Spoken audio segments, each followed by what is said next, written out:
шөнөдөө 5 градусын дулаан хонно. Маргааш буюу лав гарагт өдөртөө 12 градусын дулаан бол шөнөдөө тэг градус байна. Пүрэв гарагт өдөртөө 13 градусын дулаан бол шөнөдөө тэг градус байна. Ирэх Баасан гарагт өдөртөө 17 шөнөдөө 4 градусын дулаан бол ирэх Бэм гарагт өдөртөө 22 градусын дулаахан байх нэ. Цаг агаар сайхан болж ийн хагасан бүтэн сайн гоё дулаахан байна. Ойрхон салхинд гаруул их гоё таатайхан дээ. За энэ 7 хоног салхин гарвал сайхан байна гэж байна. За дөрөвчийн 7 хоног л жоохон шуурсан те. Шуурсан. Жинхэнэ хавар юугаа аашаа гаргасан. За дэлхийд өнөөдөр нэвтрүүлгээр өнөөдөр дэлхийд ямар тэмдэглэлт өдрүүд болж байгаа тухай ярина. Тэгэхээр хамгийн чухал өнөөдрийн өдөр бол астмагийн өдөр гэж болд юм байна. Дэлхийн астмагийн өдөр. За астма гэдгийг бол бүр хавс манай эртний өмнөх 4-р зуунд хүртэл хүмүүс байсан. Гэт грекүүдээс тэмдэглэж үлдээсэн байт юм байлаа. Ер нь бол одоо түгээмэл байдаг тийм өвчин гэх юм уу онцлог байгаа даа. За би астматай. Яадаг вэ гэхээр хитрхийх гүүхээрээ ч юм уу хитрхийхэн амьсгалахаараа оройдоо унтаж чадахгүй, амьсгалж чадахгүй боочих гээд байдаг.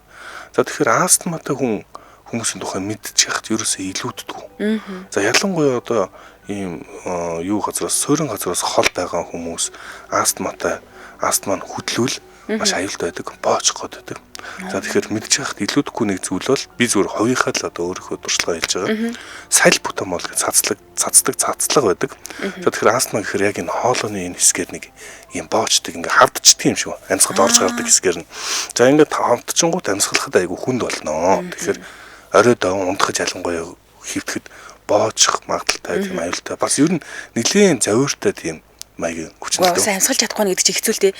Тэр нөгөө цацлаг гэдэг ааш тэрийг хамруулан систем амруугаа цацна. За тэгээ зүгээр мэдчих хат хэлээдгүй саль бутамол гэдэг тэмдэглээд авчаараа манайхан. Тэгээд энийг цацахтаа зэрэг яг амьсгалаад за тэгээд хоол нь арай зөөлнө. Тэгэхээр саль бутамол мэдчих хахад бас илүүдэхгүй та бүхэн бас хөдөө гадаа явж ивэл астматай хүн байвал ийм одоо саль бутамол авахаа мартваа. За тэгээд ер нь астма гэж юу юм? Астмагийн тухай ярих өдөр юм байна л да. За миний бол хувьд бол өөр одоо астматай холбоотой нэг нарийн мэдсэн зүйл алга. Ер нь сүүлийн үед нөгөө нэлийн дарахад байгаа л өвчил юм байлээ. Хүмүүс айгүй өртөж байгаа гэх юм уу? Монголоор бактери гэдэг бах тий. Бактери гэдэг. За тэгээд нэрээ бас одоо сүүлийн үеийн шинжлэх ухаан юу гэж үзэж байгаа хөр хитрхий цэвэр байснаас болж астма нэмэгдээд байгаа гэсэн тийм томьёолууд юм. Одоо бүр ингээд нэг юм юу гэдэг штэ гэрээ бүрстэ мүлчийтл цэвэрлждэг хүмүүс байдаг. Энэ бас тийм сайн биш гэж бас зарим хүмүүс үзэж байна. Тэгэхээр харин тийм хитрхий цэвэр орчинд авахаар одоо ингээд хүүхдүүд чинь бол хөдөө нутагцсөр тоос шороо хон ямаа бүгдэнд нийлж байгаа л зүгээр байгаад байдаг. Тийм хүмүүс зүгээр байгаад байдаг. Тэнгүүд яг цэвэрхэн орчинд байсан хүүхдүүд нь ингээл астматад эхэлдэг байх нь. Дархлаатай айгүй холбож ярьд юм билээ. Сүүлийн үед нөгөө бүр хитрхи нөгөө гарыг нь одоо бүр бактерийн 99% ариутгадаг тийм бактериэсээ сав мамгаар угаах нь жоохон буруу гэдэг юм хандлага хүртэл ороод ирсэн билээ шүү дээ. Тэгээд ерөөхдөө нөгөө хүүхд чинь баг байхдаа за ялангуяа тэр нөгөө дархлаа нь ингэж бий болж явах үедээ аль болох олон бактеритэй танилцаад тэр болгоныхоо дархлааг нь биетэй суулгачих юм бол дараа нь томорсныхоо дараа энэ нөгөө хүнд тусах магадлал нь харьцангуй гайгүй байдаг гэж ярьдаг болсон мэлээ. Тэгэхээр ер нь жоохон бодоо штэ. Тэгээд яг ийм учраас зарим хүмүүс нөгөө хүүхдээ төрөөд жоохон бахт нь малчны хотон давьчин гэж яриад идэв билээ штэ. Тэлгүй яг одоо амтантай хол байхаар тэндээсээ хүн байхгүй байгаа нөгөө дутагдж байгаа дархлаануудаа бий болгодог гэж тайлбарладаг. За Марс би астматай гэсэн байна. Манай сонсогч Марс бас астматай байна. Нараа шагдар манай хязгаар нутгаар цас бороо юу ч алгаа гэсэн байна. Хязгаар нутаг баруун тишээ болж таарч байна тийм. Тишээ бороо цас байхгүй юм байна. За өнөөдөр л яг л бороо орох гээд их л сайхан надад санагдсан. Тэгээд Марсаас битсэн байна. Өнөөдөр аргууны хувьд ховорхон тохих бүүдгэр өдөр байна уу даа гэд. Ер нь бас их гоё санагдлаа гэж гарч ирэхэд. Бүрхэг өдөр заримдаа ингээ янз бүр аваад тийм ба. Нэг бол ингээ бүрхэг байхад ажлын ирч хүч бүр ингээ цаанаасаа ундраад юм хийх хэрчүүч ингээ айгуу гоё болоод идэв. Нэг болохоор бүр ингээ залхуураад орондоо ороод хэвтмэр санагдаад идэв.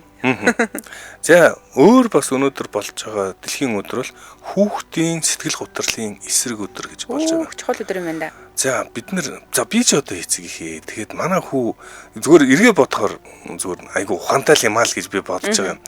Ингээд эргээд ингээд судлаад байхад хүүхдүүд би одоо ингээд хүүгээ ингээд загнаж байгаа хгүй. За чи бити маяглаад эр хүн юм чинь ингээд маяглаад энийг чи ингээд даваал гардыг инхээр үгүй аав наадах чинь зөвхөн нөгөө юу биш шүү дээ. Энэ хүний өөр хичээх хэсгээс өөр хамаарж байгаа зүйл шээ.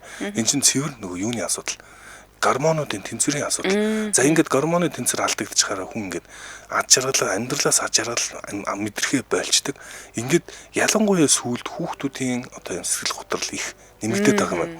За энэ сэтгэл готрол нэмэгдээд байгаа зүйл бол бидний ухаалаг одоо ус хэрэглээтэй холбоотой. Өдөржин шүнжин ингээл нөгөө хүний ингээд нэлээд хичээж бид нар чинь гүүж байгаа л гүдэг матаг тоглол өвдгөө шалбалан байж байгаа л эсрэг бага хожиж байгаа л авдаг тэр допамины мэдрэмжийг нэг ингээл ютубер нэг доошо хуруугаа ингээл гүйлгээл тэгээд авчаад байна. Тэгэхээр энэ хитрхи их байх боломжгүй хиймэл юм ачаалал мэдрээд тэгээд нэг юм допамины хит хэрэглэх баг хард амгчин маягийн юм шиг болчиход байгаа. За үүнээсээ болоод хүүхдүүдийн сэтгэл готрол айгүй их байгаа юм байна. Тэгэхээр хүүхдүүдийн сэтгэл готрлыг эцэг эхчүүд мэдж яхах нь чухал. Бид нар ямар эрен үед амьдарч байгаа вэ? Амьдралын хэм маяг нь ийм л байгаа юм чи хүүхдүүдэд буруутгаад за би чиний үед бол одоо ингэж хэлсэн гэж яах вэ? Бас биш болсон юм байлаа шүү манай. Би саяхан юу яасан нөгөө амарч явах хугацаанд Netflix дээр өсвөр нас гэдэг нэг юм нэртэй монголоор оруулах юм бол одоо өсвөр нас гэх юм да бодит амьдралаас сэтгүүлсэн юм шиг байлээ тэр кино эхлэхдээ ингээд нөгөө тухайн нөгөө гол дүр тоглож байгаа хүүхдийн мэдээлэл гараад идэг байхгүй. Тэгээд тэр яасан гэхээр дөнгөж 12 настай мөртлөнгөөсөө одоо ангийнхаа хүүхдээ аминд хүрсэн. Алцсан тэрийг. Тэгээд тэр юу болоод байна яагаад энэ гэсэн чинь энийг ингээд тэр 4 ангийн турш ингээд мөрдөж байгаа байхгүй хэргийг нь. Тэгээд тэр хүүхдийг ингээд нүүн засан хүмүүжил гэх юм одоо зүгээр орчуулах юм бол ийм газар аваачаа сэтгэл зүйчтэй ярилцуулаад ингэж чаа. Тэгсэн чинь зөвхөн нөгөө нэг юм гормоны асуудал гэхээсээ энэ үе тэнгийнхний хооронд ингээд нэг юм бүл хидэлт амар их байна. Тэгээд тэр охиныг яагаад алдсан гэсэн чинь тэр охин зүгээр өөрийг нь нөгөө ингээд амар доромжлоод байсан байгаа байхгүй. Тэгээд захин орчинд юу бидний уушиж чаддгүй амар сонь зүйлүүд их болж байна. Одоо жишээлбэл нөгөө бид нар ийм юугаа пост оруулахаар ингээд нөгөө реакшн дардаг штэ тий. Реакшн дарахта зүрхийг ямар өнгөтэй зүрх дарахаас хамаарат тэр ингээд шал өөр утга агуулад байна. Тийм үү. Нийл ягаан байх юм бол одоо энэ арай өөр, шар байх юм бол өөр, улаан байх юм бол янаг амраг гэдэг ч юм уу тий. Бүр ингээд өөр өнгөтэй байх тусмаа цаанаа ингээд тэдний хооронд ийм тусгай хил хөгжөөд тэгээ тэрүүгээр ингээд гаднаас нь бид нар ингээд харах юм бол зүгээр л зүрх үйштэй гэж харна. Гэтэл дотроо өөр утга агуулад цэвэрхэн нууцлаг байдлаар би бинийг бүл хийдэд идэм юм.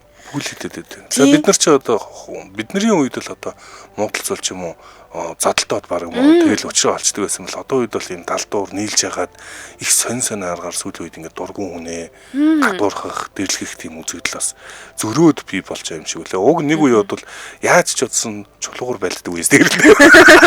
Би зүгээр ингээд эргээ бодохоор чулуугаар байлддаг гэсэн үе бодохоор ямар амар байсан юм бэ л гэж боддог байсан. Тийм. Тэгэхээр энэ нөгөө хүүхдүүдийн бүл хийдэлд явж байгаад юунд хүргэж болдгийг тэр кино бүр амар харуулсан билээ. Тэгээд гэр бүлийн эцэг эхийнх нь нөгөө хүүхдүүдэд тоохгүй байгаа, анхаарахгүй байгаа, ойлгохгүй байгаа хүртэл тэнд амар нөлөөтэй. Одоо тэр киноны нөгөө мөрдөгч нь хүүхдтэйгээ ингээд ерөөсөө нэг 5 минут хэртэй харилцан яриа ингээд үүсгэж чаддгүй юм байна л та. Тэгээ ингээд ядж яхад нэг дүүрэгтэй байдаг, нэг сургуулийн хүүхдүүд тэгээд сургууль дээр мөрдлөг хийх гээд очисон чинь хүүхд нь аавдаа хэлж байгаа байхгүй. Та бүр зүгээр ингээд төөрөө тэнэгтээд яваад байна. Таны ингэж явахыг надад харах амар хэцүү байна. Наа чин цаанаа ийм далд тутахтай штэ. Бид нар ингэж тусдаа өөр хэлээр ярьдаг штэ гэд. Тэгээд аав нь гарч ирэнгүүтээ нөгөө ажлынхаа хамтрагчид ярьж байгаа нь юу гэж ярьж байгаа юм гэхээр би хүүхдтэйгээ дөнгөж сая энэ амьдралдаа байсан хамгийн урт харилцан яриаг өрнүүллээ гэдэг байгаа байхгүй. Тэгэхээр өрөөндөө ороод хаалгаачдаг. Тэгээд эцэг ихтэйг ярилцъя гэхээр нөгөө төрний ойлгохгүй юм чи яах юм бэ? Тэгэхээр ингээд бидний хооронд ойлголцохгүй шаал өөр юм харилцан яриа байгаад байна гэдгийг харуулсан байлээ. Их тийм яах л хэрэгтэй, төвчээртэй сонсч сурах л хэрэгтэй юм шиг санагддаг. За ярих юм болов их байдаг. Тэгээд зүгээр аав гэд аав ээжээс ярихаасаа татгалцдаг. Яагаад тэгэхээр бид нар асуугаад юм ярингуй шүмжлээд хэлдэг. Наад ч амарх ш. Аав чиний насан дээр л гэж яриад байдаг. За манай нэвтрүүлэгтээ интернет хамтран ажиллаж байна. За хүн өдөрт 60 мянган бодол боддог гэсэн статистик байт юм байна. 60 мянган. Гэхдээ хүн өдөрт 60 мянга гэж маш их юм зүйлийн тухай бодож байна л та. Энд бид нар хамгийн чухал зүйлийн төлөө хэр их боддог болоо. Эргээд бодвол баг ихэнх хүмүүс боддог талтай байгаа. Энэ бол мэдээж хэрэг хүний хамгийн үнцэнтэй зүйл бол эрүүл мэнд. Эрүүл мэндийн тухай бодлоо тийм ч олон хийдэггүй юм. Тэгээ өгдөөд ирэхээр за болчондоо за ингэчэндээ за тэгчэндээ гэдэг энэ тухай айгу богинохон бодоод өнгөрчтэй юм шүү дээ. За тэгэд л яг үүндээ таны бие дэлгэрдэг жижиг өөрчлөлтүүд хожимын амь насыг тодорхойлж мэд боломжтой байгаад байдаг. Маш жижигэн зүйлээс бид нэр амь насаа аврах боломжтой. олон зүйлийг өөрчлөх боломжтой байдаг. Тэгэхээр дурангийн мэс засал нь уламжлалт хагалгаанаас 3-5 дахин бага зүсэлттэй. 40-60% бага өвдөлт мэдрүүлдэг. Эдгэрэлт нь 2 дахин хурдан.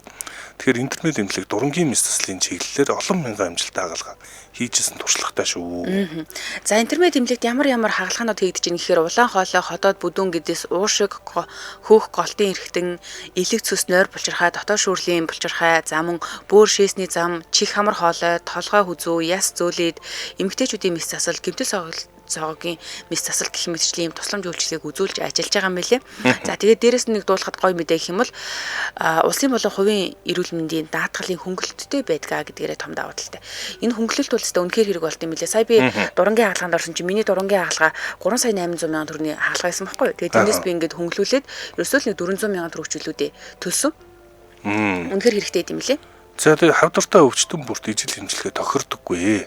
За интермед эмнэлэг хавдрын онцлогоноос эхлээд хагалгаа, хийм, дарахлаа, дааврын эмчилгээ, хоол зүй, нөхөн сэргийлэх гэд бүхнийг нэг дор шийдэж өгдөхөөр онцлог. Тэгэхээр таны хагалгааны дараагаас 3 сар 30 жил эрүүл мэнд эндээс эхэлнэ гэж үзэж байна. За тэгээд булчин шүрмэс тасрах үед ч бас чанга дуу гардаг. Ийм үед би мэддэг гэд гэрийн нөхцөлд эмчлүүлэх биш, мэрэгжлийн эмчид шууд хандах нь хамгийн ухаалаг шийдэл гэдгийг бас дуржаа. Тэгэлгүй яхаа. Тэгээд нөгөө бас нэг гой мэдээлэл хүргэмээр байгаа. Гоё ч гэжтэй энэ зүгээр чухал мэдээлэл хүмүүс мэдж яхад илүүдэхгүй мэдээлэл явуулсан байна. Гэмтлийн дараах 72 цагийн дотор арга хэмжээ авах нь эдгэрэлд шууд нөлөөлдөг гинэ. Тиймээс мэрэгжлийн эмч байгууллагад шууд хандах нь зөв. Тоохгүй өөртөө эдгийх гэж жин тавих ч юм уу эсвэл ингээд за манайх ингээд оруулчин даа гэдэг ч юм уу тий болчин даа гэдэг ч юм уу хүлээгээд идэг шүү дээ тий. Ингэх юм бол эдгэрэлт нь төдий чинийгээрээ хойшилдгоо гэсэн байгаа. Тэгээд интернет эмнэлгийн гэмтлийн засаг нь нэг давхрын яаралтай тасагт 24 цагаар ажиллаж идэг. Тийм учраас ямар нэгэн дотны үн чинь ч юм уу та өөрөө ч юм уу гэмтэж бэрцсэн бол яаралтайгаар заавал мэрэгжлийн хэмжээд очиорой гэдгийг зөвлөж байна. За тэгээд хавдрын цогц тусламж үйлчилгээнд юу байна гэхээр оншилгоо, мэс засал, хийм эмчилгээ, байн эмчилгээ, дархлаа эмчилгээ, дааврын эмчилгээ, мөн эмчилгээний хоол зүй, хавдрын дараах хяналт, нөхөн сэргээх мэс засал зэрэг энэ бүгдээрээ нэг дор хийгддэг гэдгээрээ аюул том давуу талтай байна. За тэгэхээр интернет эмнэлэг хавдрын онцлогоо хагалгаа эмчилгээ хийн, дурангийн хагалгааны дэвшилтэд технологитой. За илүүдэл чиглэлийн мэс ажил засал гэж бас байгаа. Дотоод шүүрэл эмэгтэйчүүд гэмтэл сонгохын тусламж, эрүүл мэндийн даатгалын хөнгөлөлт идэх боломжтой. Олон төрлийн онцлогоо хяналт зөвлөгөөг нөхөн сэргээх эмчилгээг бас интернет эмнэлэгт хийлгэж болно. За байрлал нь бол бүгд мэдж байгаа хаан уул дүргийн Чингисийн өргөнжлөө дагуу байрладаг. Харин уцаар та цаг аваараа очихоос өмнө скол дэлгэрэнгүй мэдээллийг амар байвал 77 техник 11 гэдэг дугаар байна. 77 техник 11. За интернет цэгийн мэн гэсэн аль биесний веб сайт руу ороод дэлгэрэнгүй мэдээллийг аваарай. Интернет хоспитал Mongolia гэдэг англиар бичиж тавиул Facebook пэйж нэгээ та бүхэн лайктаараарай. За манай нэвтрүүлэгтээ интернет хайртай хүмүүсийн төлөө эрүүл байгаарай ураатай хамтран ажиллаа. Баярлалаа. За баярлалаа. За энэ ч нэг надад их таалагдсан комент юм хэрэг бичсэн байна. Ингэсэн байна. Хүмүүс өөрийнх нь хүүхэд бүүлид өртөхөөс их айдаг хэрнээ. Өөрийнх нь хүүхэд бусдыг бүүлидэж гэнэ, бусдыг дэрлэж гэнэ гэдгийг тоодоггүй. За одоо яг ихэнх эцэг эхчүүд бас ийм түгээмэл хандлага байдаг. За нөхцөл байдал бол Монголд бол сайжирч л байгаа. Бид нар ингээл бүх юм болохгүй нэ гэж бол хэлэхгүй. Нөхцөл байдал ялтчгүй л ингээл айж байжгаар бүгдээрээ ингээл төлөвшөөл ингээл хөгжиж явж байгаа. Гэхдээ л энэ яг үнсгийг гаргаж ирлээ л дээ. Миний хүүхэд л одоо зоохгүй, миний хүүхэд болохгүй байвал бусдын хүүхэд ямар хамаатай юм бэ? Тэрийг нь ерөөс анзаардгүй. Чи хүүхэд дэрлэхтийн биш үстэй гэж ер нь баг асуудгүй. За тэгээ болж байгаа болоо. За баг дэрлэгч яана харуул. За магадгүй дэмждэг хүмүүс ч байдаг гэж магадгүй ихтэй сайн мэдгүй. Тэгэхээр бас их чухал үнцэг гаргаж тавилаа те. Ариун болор лавг сүрэнгийн өглөөний мэд цэцэг бас арай дутуу ойлгосон байх шүү. Тэр эрэгтэй хүүхэд бас буруу амьдралын хөвчлэр буруу хүмүүцсэн байдгаа. Тэр охин тэр хүүд дургу гэдгийг илэрхийлсэн тэглээгээд хүнийг алж огт болохгүй. Тэр бол хүүхдийн хүмүүжлэлтэй онлайн үзэж байгаа зүйлтэй холбоотой байдаг шүү гэсэн мэн. Харин тийм ээ энэ талаар бол ойлгосон. Гэтэ би бүхэл бүтэн киног ингээд нэвтрүүлгээр яриад ахна хэцүү шүү дээ. Тэгээд зүгээр яг саяны ярьжсэн зүйл дээрээ нөгөө юм жоохон фокуслаад ярьчлаа. Мэдээж энэ киног бүтэн тэр 4 ангийг үзэх юм бол маш олон зүйл ойлгоно. Тэгээд зөвхөн түрүүнд цухас дуртай хэлсэн гэр бүлийн хүмүүжил эцэг гэхийн тэр нөлөөлөл айгүйх байдгийн билээ хүүхдүүдэд. Тэндээс их зүйл авдаг юм билээ. За дараагийн мэдээлэл рүү бүгдээ орцгоё. За дараагийн мэдээлэл өнөөдөр түүхэн төрсэн алдартай хүн нэгэн сэтгэл зүй ярьсан юм жи хоёлаа жоохон халтраад явчих. Өнөөдөр Зигмунд Фройдийн төрсөдөр юм бэлээ. Австрид төрсэн, тийм учраас Австрийн иргэн гэж явдаг. Гэхдээ яг гарал үүслийн хувьд бол энэ бол аав ээж нь хоёулаа еврей хүн. Тэгэхээр еврей гаралтай гэж хэлж болно. Тэгээд юу юм бэлээ? Зүгээр яг нөгөө намтар түүх гэхээс илүү би аргунаас асуумаар байгаа нь бас сонсогчдоос асуумаар байгаа нь трама байдаг гэдэгт яг итгэдэг үү? Трама байдаг гэдэгт. Трамад ер нь итгэдэг үү? Трама гэж яг юуг тодорхойлохоос хамаарна. Ер нь гэхдээ ийм сэтгэл зүй скол ингээд философи ярахаараа энэ яг ямар утгаар хэлж байгаа ингээд олон талаас нь харах хэрэгтэй болдог. Сэтгэлийн шархал гэж одоо манайхан 100% баттай. Баттай байлгүй яах вэ? Ер нь байдгүй гэдэг хүн байдаг юм уу? Байдаг. Энэ нөгөө нэг юу байхгүй юу? Одоо Зигмунд Фройд өөрөө яг ингээд нөгөө нэг эхлээд энэ хүн чинь эмч байж байгаад тэгээд сүүл рүүгээ амьтад судлаач байж байгаад сүүл рүүгээ судалгаа хийж байгаад мэдрэл судлаач болоод тэгээд сэтгэл судлаач болоод тэгээд тэрнээсээ бүр дараа нь сэтгэл засалж болсон юм байхгүй юу? Тэгээд юу түүний хувьд болохоор ийм лав гарагийн нийгэмлэг гэдэг юм нийгэмлэгтэй байсан. Тэгээд тэрэн дээр нь болохоор нөгөө нэг ийм ижил судалгаа хийдэг одоо энэ сэтгэл судлалыг сонирхдаг ийм тухайн үеийн хүмүүс цугларч ирээд нэг өдөрт одоо өөртөө судалж байгаа сэдвэр ингээд ийм хөөрхөн илтгэл маяг юм тавьчаад тэгээд дараа нь тэрний тухай ингээд ярилцаад ийм бүтээлч ийм нийгэмлэг байсан байхгүй юу? За тэнд нь одоо сэтгэл судлалын 3 том магнат гэдэг юу Адлер байгаа. Тэгээд Юнг байгаа. За тэгээд энэ Зигмунд Фройд байгаа. Энэ 3 одоо яг энэ нийгэмлэгээс гарч ирсэн сэтгэл судлалын суурийг тавьсан 3 гэдэг байхгүй. Тэгээд энэ 3 яагаад 3 тишээгээ салаад явцیں۔ Яагаад өөрсдийнхөө урсгалыг хөгжүүлээд явцیں۔ Яагаад Зигмунд Фройд сэтгэл судлалын эцэг гэдэг мөртлөнгөөсөө нөгөө хоёр нь өөр урсгалаар явцیں۔ Тэгэхээр Зигмунд Фройд бол трама байдаг гэдгийг анх гаргаж ирсэн байхгүй. Энэ хүүхэд наснда авсан сэтгэлийн шарах гэдэг зүйл яг бодиттой энд оршин байдаг. Хүний даалт тухамсарт шингэсэн байдаг. Цаашдаа урагшаа алхахт нь энэ хоошо татж идэг зүйл гэж үтсэн байгаа. Тэгсэн Адлер болохоор судалгаа хийж явж хаад үгүй сэтгэл трама гэдэг зүйл байдгүй. Бид нар зүгээр л энийг урдаа гаргаж ирдэг юм юу болгоод идэг. Одоо юу гэмдэ өгөөш болгоод идэг. Би ийм траматай. Би ийм зүйл би энүүгээр шалтгаалаад идэг. Ийм шалтгаан гэж хардаг гэдэг ийм урсгалыг оруулж ирсэн байхгүй. Юунг болохоор бас арай өөр чиглэлээр ингээд энэ 3 салаа явцсан. Тэгээ салж явж байгаа шалтгаан нь болохоор Зигмунд Фройд гэдэг энэ хүн ер нь жоохон хуйшгүй байсан юм шиг байгаад байгаа. Яагаад гэхээр бусдынхаа хийсэн энэ одоо санаануудыг өөрийнхөө нэр дээр хэвлүүлждэг. Бусдынхаа бүтээлийг ингээд жоохон хулгайлцдаг тий иймэрхүү хандлагатай хүн байсан байгаа байхгүй. Тэгээд энээс нь болоод ерөөхдөө салаа явцсан. Тэгээ би нөгөө 2000 хэд онд ч юм дэ 21 онд ч юм уу Адлерийн талаар уншаад хэлбэршүүлсэн тэр нүүн үзэл санаануудын манайх нөгөө ад үзэгдэх зориг гэдэг номоор нь Япон хүмүүс бичээд тэрийг нь Монгол руу орчуулаад гаргацсан байсан шүү дээ. Тэгээ тэрийг нь уншаад үзсэн чинь нэрнгээсээ бид нар бас ингээд сүүлийн үед хитрхи трама гэдэг юмыг урдаа бариад би ийм траматай би тийм траматай гэд ингээд байна уу да гэдэг хандлага харж ирсэн гаргаж ирсэн байхгүй. Тэгээ Адлер болохоор сэтгэл зүйн шарах гэдгийг бид нар ингээд юу яагаад гэдэг урагшаа явах боломж байтал сэтгэл зүйн шарахыг араас нь ингээд татаад ингээд нэг юм өөртөө шалтгаан гаргаж ирээд идэг гэдэг. Одоо жишээлбэл ингэж байгаа байхгүй юу гэж ямар чигээр тайлбарлаж ийн гэхээр нэг жишээ надад амар тод санагдаж байна л та. Хүн ер нь ингээд нэг юм нийгмээс авсан нэг би ингэх л ёстой гэдэг нэг юм зүм байдин гинэ. Одоо нийгэм хүрээлэлээс авсан. Одоо жишээлбэл ийм жишээ дурдж ярьж байгаа. Ресторан ингээд айгүй гоё юм цагаан юм цамцтай хоол идээ сууж исэн чинь зөөгч ирэнгүүтээ таны цамц дээр ингээд юм асгачлаа. Тэнгүүд бидний ингээд олж авсан зүм болохоор зүгээр шууд ингээд уурлах байдаг гинэ. Их тохиолдолд бүгдээрээ уурладаг. Чи өстой мэрэгжлийн биш минийх дээр ингээд асгачлаа. Одоо яах вэ мах вэ гэд. Тэгсэн чинь тэн дээр болохоор зүгээр хэрвээ нэг жоохон арай өөрөөр байж болъё гэж төсөөлөх юм бол яах вэ гэхээр за надад өөр солих цамц байна уу? Эсвэл өөр ямар нэг арга замаар хоёулын нэг шийдвэр боломж байна уу? Миний цамцыг чи хиймд өгчөж чадах уу гэдэг ч юм уу те. Ингээд нэг юм арай ухаалгаар зохицуулж болох байтал хүмүүс ингээд нэг юм шууд уураа төрөөнд барьдаг. За тэгэл ер нь л ингээд нэг юм нийгмээс авсан хандлагаараа бид нэр нийгэмд бас ингээд юу үзүүлэх гээд байдаг. Шууд нөлөөлөх гээд байдаг. Ийм хандлагатай байдаг гэж гардаг байхгүй. Тэгээд ер нь нэрнгээсээ тэрийг уншихаар трама гэж нэрэ байдаг ч юм уу сүүлийн бид нэр хитрхи трамагаар ингээ урдаа бариад байна уу да. Зүгээр эдгэх арга байхад бид нэр эдгэхийг хүсдэггүй гэдэг тийм санаа гаргаж ирдэг Адлер бол. За би бол нь шүү дээ. Ингэшээ шүү. Миний ойлголт бол тийс ондоо байна. Адлер трама байдаг байдгүй тухай ерөөс яриаггүй байдаг. Гэхдээ тэр нь бидний амьдралд хожим яаж нөлөөлдөг вэ гэдэг тухай дээр Зигмунд Фройдтэй тусдаа өөр үзэлтэйсэн. Тэрнээс Адлер бол хүн трамаас бол маш богино хугацааны стресстэй хэцүү нөхцөлийг даваад гардаг. Энэ нь хожим ингээд нэг юм юу болоод үлддэг. Сэтгэл зүйн онцлог болоод үлддэг гэдгийг үгүйсгээгүй. Тэгвэл энэ эргээд бидний амьдрал яаж нөлөөлж энд яаж хандах вэ гэдэг дээр харах хүнсг нь өөр өсөн гэж ойлгож байгаа шүү. За миний яг ийм үзэл өөрөө нь би ойлгосон ойлголт бол юм байна. Дэмжин сонсогчдод танилцуулаад үргэлжлүүлье. Манай нэвтрүүлгийг сонгон хайрхан дүүргийн татврын хэлц дэмжиж ажиллаж байна. Тэгэхээр татвар хөгжлийн үндэс гар зургийн уралдаан баг дунд ахлах ангийн хүүхдүүдийн дунд амжилттай зохион байгуулж сурагч хүүхдүүд идэвхтэй оролцож бүтээлүүдээ өөрийн харьяа аймаг нийслэл дүүргийн татврын албанд ирүүллээ гэж сонгон хайрхан дүүргийн татврын хэлц мэдээлж байна. За манай нэвтрүүлгийг сонгон хайрхан дүүргийн татврын хэлц дэмжиж ажиллаа. Баярлалаа. Баярлалаа.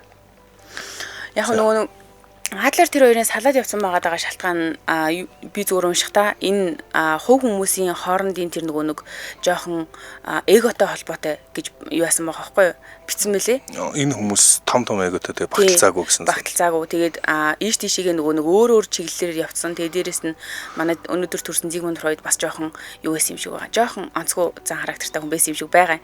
Том эготойсан л гэсэн санаа. Тийм үү?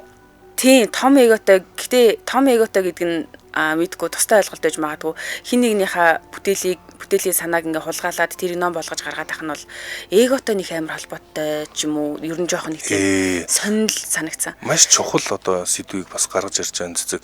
Ер нь бид нэр эго гэдгийн цаана юуг ойлгоод байна? Чамааг эготой гэдгэлчээр энэ муу гэсэн үг үү, сайн гэсэн үг үү? Ер нь том эготой байна гэхээр сайн юм уу, муу юм уу гэд. Энэ ер нь яг одоо л монголчууд миний бодлоор ингээд миний үеийнхэн л те одоо миний ойр хавийн хүрээлийнхэн гэж их эго гэж ярьдаг болчихлоо. Энийг ойлгох гээд нэр эго гэдэг чинь юу вэ? Эн чинь том байх хэрэгтэй юм, жижиг байх хэрэгтэй юм уу? Нийт тэрэл би гэдэг одоо нэг юм шүү дээ. Яг нэг нүгэлгээд Монгол бол тэгээд энэ дунд эго миний эго хаана байх хэрэгтэй юм, ямар байх хэрэгтэй юм гэд нэлээд тийм бас манай хүрээллийнхэн бол одоо жишээ нь энэ тухай их ярьдаг болчих. Тэгэхээр түрүүн хэлсэн эго гэдэг бол хувь ачиг би амьд үлдэх гэсэн ингээд би төвтэй ертөнцийг хэлж байгаа. Тэгэхээр одоо миний тайлбараар бол Зигмунд Фройд би одоо энэ хүний бүтээлийг би хийцэн гэд нийтэлж байгаа гэж хувь ачиж байгаа. Тэгэхээр тэр утгаараа энэ төрлийн эго гэж хэлж болох орлоо тийм. Ер нь яг ингээд нөгөө юуг намтрын судлаад үзэхээр өөрөө нэг тийм юу юм бэлээ. Одоо аав нь 3 удаа гэрэлжсэн. Тэгээ 3 дахь гэрэлт нь өөрөөсөө 20 насаар дүү эмэгтэйтэй гэрэлжсэн байгаа байхгүй. Тэгээ 20 насаар дүү эмэгтэйтэй гэрлээд төрсөн хүүхэд нь Зигмунд Фройд. Тэгээд өөрөө маш олон буюу өмнөх гэрэлтээс нь ч тэр дараагийн гэрэлтээс нь ч тэр нийтдээ бараг 9 хүүхэдтэй айлын нэг нь ахгүй Зигмунд Фройд. Тэгээд аав ээжээр нь баг багт нь одоо ялангуяа ээж нь миний алтан хүү гэж ингэж нөгөө бусад хүүхдүүдээс нь илүү амар өөрийг нөгөө нэг жонцолдог байсан, гоцгойдог байсан. Тэгээ өөрөө ч гэсэндээ тийм учраас юмд нөгөө нэг илүү юм нэг юм би гэсэн төвтэй болсон. Тэгээд энэ талаараа бас өөрөө бас бичиж үлдээсэн л байдаг юм билээ. Тэгээ энэ нь явандаа хүүхдийн хөгжилд цааштай амьдралд яг яаж нөлөөлж ийн вэ гэдгийг аягүй сайн судалсан байдаг юм байна лээ. За тэгэхээр Зигмунд Фройд энэ өдөр төрж исэн тий. Түүний нэг намтрыг нэг товчхон базаад хэлээч. За намтрыг нь бацах юм бол ийм байгаа даа. За сая нөгөө төрсэн талаар гэр бүлийнхэн талаар ярьчлаа шүү дээ тийм ээ. Тэгэд ер нь эхлээд сургуульд сурахдаа юу яасан бага 17 настайдаа их сургуулаа төгссөн. Тэгэд энэс өмнө болохоор еврей үндэстний онцлог юм уу яасан юм мэдгүй ангаах ухаан сурахтаа ер нь бол тухайн үед 5 жил сургаал төгсчдөг байсан байгаа. Гэхдээ өөрөө илүү сайн сонирхдаг тэр чиглэл дуртай байсан учраас 8 жил сурж ийж одоо илүү нөгөө нэг юм лабораторид илүү их цагийг өнгөрүүлж ийж 8 жил сураад төгссөн байт юм байлээ. Тэгээд амтан дээр ингэж судалгаа хийж явж байгаад эннийхээ хажуугаар философи бас аягүй сайн судалдаг байсан. Философийн сайн багш нар хичээл үздэг байсан. Тэгээд 1882 онд Вений нэгдсэн эмнэлэгт эмчээр ажилд орсон гэж байгаа. За энэ нь болохоор түүний хувьд бол бас ингээд нөгөө юу юм бэлээ. Амьдралд нь яг ингээд ийм сэтгэл судлал руу ороход нь нэлийн түлхэж цосон үйл явдал гэж үздэг юм байна лээ. Тэгээд юу яасан нөгөө дайны үед бас эн чинь юу яаж байгаа штэ тийм ээ.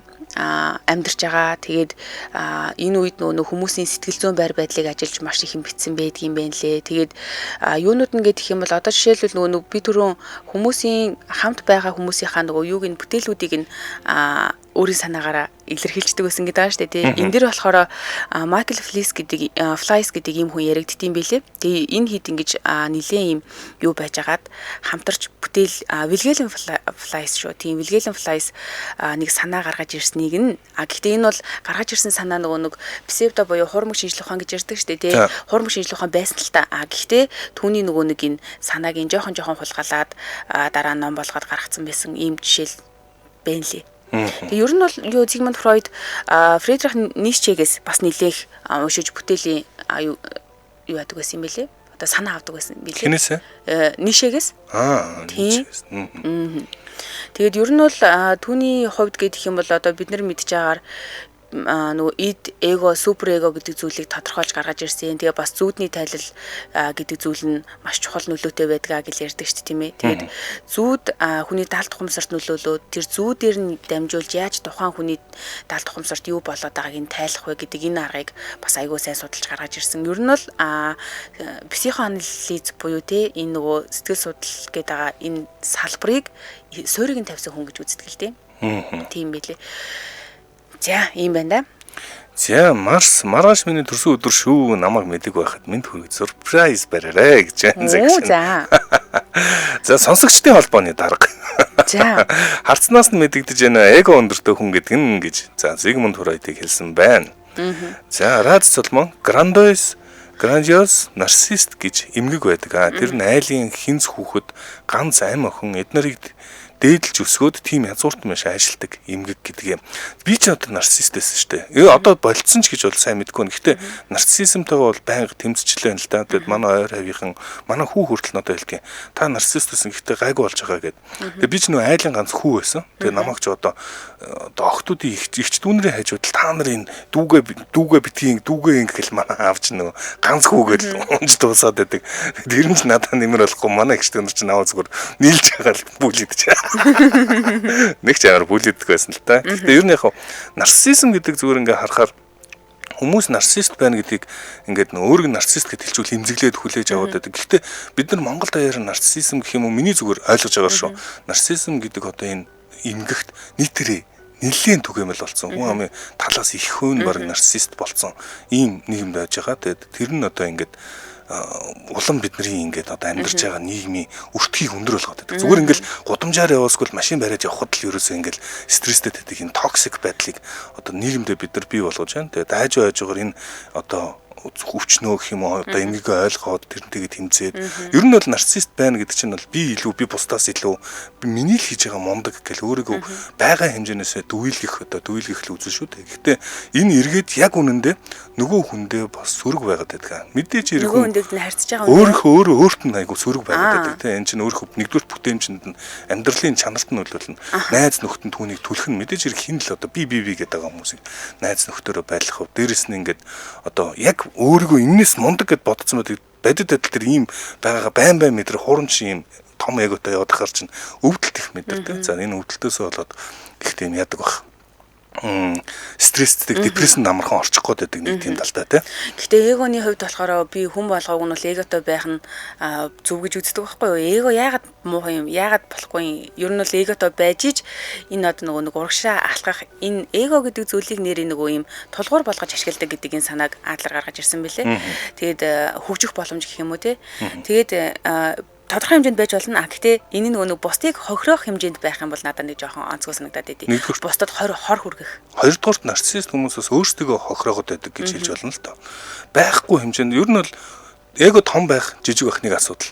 Хэврэг байх гэдэг ойлголттой тий. За хүчтэй эготой хүн бол том ч гэсэн өөртөө ихтгэлтэй өөрийнхөө бүтээмж нь яг тэр дагуу бэж чаддаг хүмүүс бол мэдээж хэрэг. Тэгэл хүний ингээ шүмжийг эмзэглэж хүлээж аваад байхгүй шүү дээ. Тэгээд ингээ хүлээж авангуу шууд заа гэж явж болоход л зарим хүмүүс эмзэг эготой хүмүүс жишээ шүмжийг хүлээж авангуудаа ингээд уурлаацгүй өөрийгөө тэрэнд нь хямраад хит их эмзэг тэрэнд нь хандаад байдаг. Тийм тал байдаг. Тэр утгаараа нарциссизм бас яг хүний өөрийн амьдралын чанартнаас сөрөг нөлөөлөд байдаг гэдэг хэлж байгаа. За, нэлээд гүнзгий тэр ч Фройд ярьсан биш. Нарциссизм яриад яваад өглөө хамтраа ажиллаж. Сайн яг мэрэгжлийн хүмүүс бишээж яг ингээ ярих зүг ч юм уу буруу ч юм уу жоох айчглаа. Үгүй ер нь бол буруу зүг гэсэн юм бол байхгүй. Бага ингээд амьдралд ойрхон болгож бүгдээр ярьж сурах нь одоо энэ чинь онол шүү дээ тий. Энийг амьдрал дээр бүгдээр хэрэгэлж сурах нь чухал байхгүй. Хэрэглэхгүй холойгоол ингээл одоо буруу зүрээ ярьж иж магадгүй их дайлуулах үнэн байдал дээр үнэн гэдэг чухал зүйл дээр ингээд үндэслээд яриануудаа явж байхад би огт буруу гэж бол бодохгүй байна. За манай нэвтрүүлэгтээ Корига хамтран ажиллаж байна. Тэгэхээр мэдрэмжтэй буйл, хоол идэхэд ам, эвгүй оргих мэдрэмж, инээхээс ичих сэтгэл. Эдгээр нь хиймшүүд зүүж эхэлсэн өдрөөс л эхэлдэг. Хүний нийтлэг түүхээ. Би нэг хөөрхөн юм түүх олж уншсан. 42 настай отхон цэцэг гэд хүн юм битсэн байсныг олж авсан. Ингэсэн мэн ээж маань хиймэлшүү зүүсэн өдрөөсөө хойш бараг мах идээгүй. Харин Корига хэрэглэсний дараа анх удаа борцтой хурах идэд тэгэд ээж минь уйлсан гэж ярьж. Тэгэхээр бас ингээд нөгөө хиймэлшүүд бол бидний яалтч хүнийг юм амьдралд ингээд нөлөөлчдөг хэцүү юм. Тэр чинь одоо ингээд завсраар норн зажилж чадахгүй байна. Салаад унжин гих мэт олон асуудлууд байдаг. Гэхдээ энэ асуудлууд бол шийдэж болохгүй асуудал бол биш. Шийдэл нь мэдээж хэрэг коррига. Тэгээ эн чинь нөгөө шүдэндээ бутлна гэдэг чинь хоол боловсруулах хамгийн ихний шат шүү дээ, тийм ээ. Шүдэрээ буталж ийн, за шүлсэндээ ингээд дэвтээж ийн, цаашаага ходоодонд очино. Гэтэл ингээд сайн буталж чадахгүйгээс болоод ходоод гэж хямрах гад идэг учраас бас ингээд нөгөө махан төрлийн юмнуудаа жоохон хорчдөг юм тал бэд юм билий. За тэгвэл корриго байгаа учраас санаа зовх байхгүй. Тогтц муутай байх, сайн алдахгүй байх, буйланд даралт өгөх, эвгүй мэдрэмж төрүүлэх гэх мэтчлэн ийм шинж тэмдэг илэрж байгаа тохиолдолд та корриго шүдний төрөлхийг хэрэглэх нь зөв. Тэгээд хазалтын хүчийг 38%-аар нэмэгдүүлдэг гэж байгаа. За коррига хоёр төрлийн коррига байна. Коррига Max Seal гэсэн энэ шинэ бүтээгдэхүүн байгаа. За хиймэл шүд болон шүдний завсар хоолны үлдэгдэл орохоос 5 дахин илүү хамгаалдаг ийм төрлийн бүтээгдэхүүн байна. За тэгэхээр нарийн хошууны хиймэл шүдний бүх хэсэг жиг төрхөх боломжийг олгодог бат бүх удаан барих зорилттой. Харин коррига биоформула гэж байгаа. За энэ нь бол хиймэл шүд цэвэрлэх шахмал таблет. За тэгэхээр хиймэл шүдээ бүгдээрээ манай эмээ өвч одоо ингээд шилэн дотор ус игээд хийчдэг тэг цэвэрлж байгаа. Гэтэ яг тэр чинь яг ингээд цэвэрлж байгаа бүрэн хэмжээнд хариуцах цэвэрлж байгаа гэдэг нь бол асуудалтай. Харин коррига биоформул бол шахмалаар бүлээн устай хаяганд уусгаад дотор нь хиймэл шүдээ 3-5 минут хийгээл цэвэрлж. Тэгэхээр энийг дагаад амны эвгүй үнэр үүсгдэг бактерийг ерөөс 99% устгах чинь. За ийм учраас хиймэл шүдэн дээрх толбыг арилгаа таны хиймэл шүдэнд шинэлэг байдлыг бас мэдрүүлнэ гэсэн. Нөгөө манай эмээ одоо жишээлбэл энэ бүтээгдэхүүнүүд талаар сайн мэдэхгүй ч магадгүй л дээ. Гэхдээ ингээд сонсож байгаа бид нар одоо ээж нь ч юм уу аав нь ч юм уу тэг хин нэгний нэм хиймэл шүд зүтдэг бол энэ мэдээллийг сонссон бол ийм байт юм билийг нэгдүгээр сэлж болно. За бүр үнэхээр таны дотны хүн байвал худалдаж авч өгөөд болно шүү. Би одоо эмээд энэ цэвэрлдэг бодисыг нь авч юу гэж бодлоо. За тэгээд хиймэл шүдтэй холбоотой асуудал байвал мэдээж хэрэг таны мэдчих хэвээр брендийн нэр бол коррига.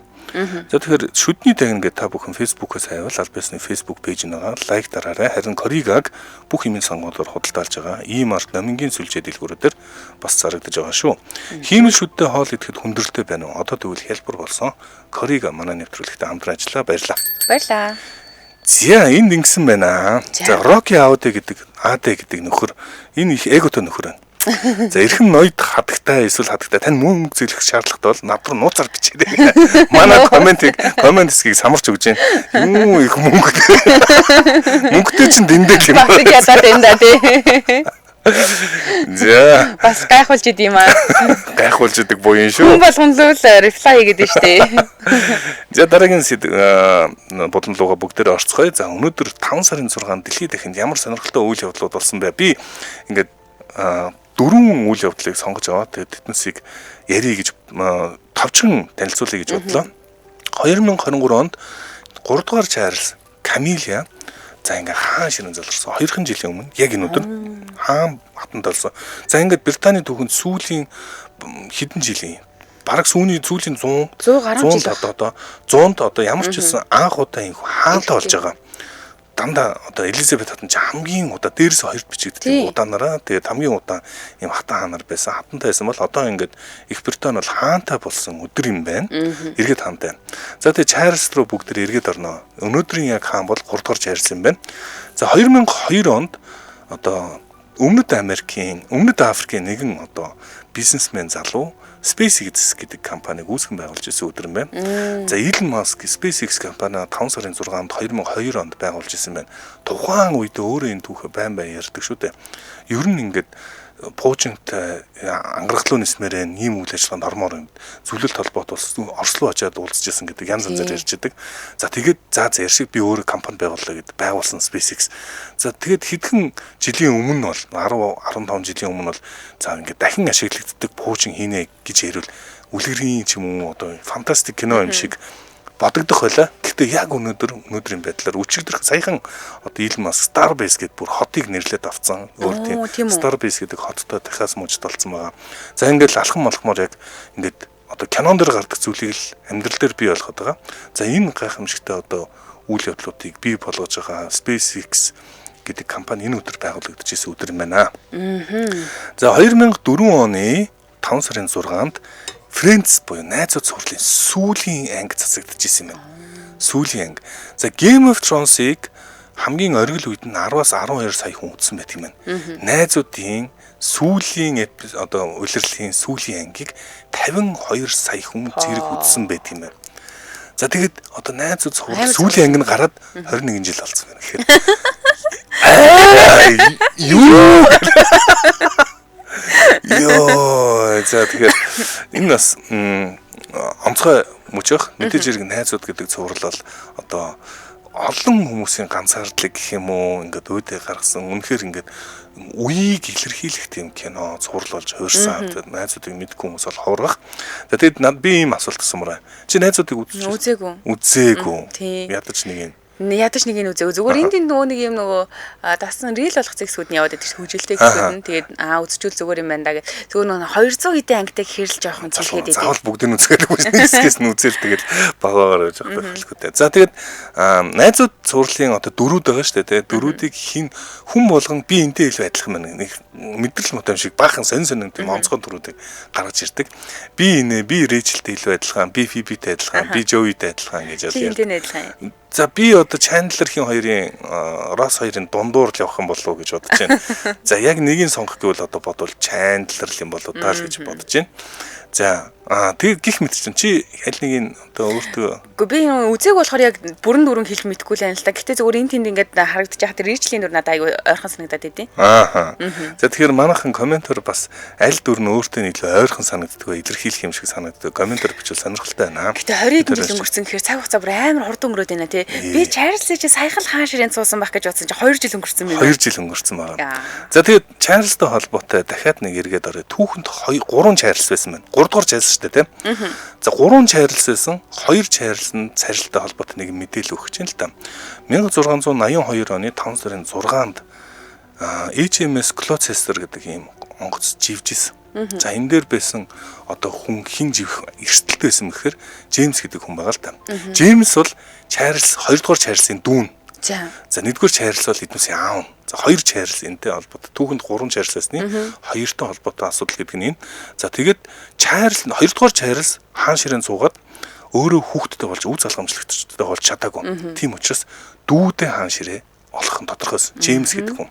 За тэгээд Джеймс гэдэг хүн 1682 онд за энэ Англиас Шотланд руу онгоцоор явж хагаад за энэ одоо тухайн үед байсан Ахмад Джеймс гэдэг өөртөө адилхан нэртэй энэ хүн тойрог замаар явъя энэ хэсэг аюултай гэхэд зөрсөөр байгаад ирээдүйн хаан хунтайж яг нэг богино замыг сонгоод за тэгээд онгоцоо эвдэлсэн байдаг мөргөөд за ингээд онгоц живсэн живхэхдээ энэ одоо HMS Gloucester гэдгийн одоо энэ онгоцны живсэн түүхэл хамгийн эмзэглүүштэй тухайн үеийн хуулиар хаан буугааг бол онгоцоос буугааг бол бус нь буух ирэхгүй байсан юм. Яана. За ингээд Джеймс гэдэг энэ нөхөр нь шүү дээ тий. За ингээд өөрийнхөө итлэн хувц хумар янз янзын юмнуудыг аваад тэгээд хуралдаад бүгдээр яах вэ гэж ярьж хагаад за тэгж тэр хооронд хүмүүс бууж чадахгүй аварч чадахгүй байж хат нь за хамгийн нэлийн удаж байгаа 45 минут турш живсэн гэж.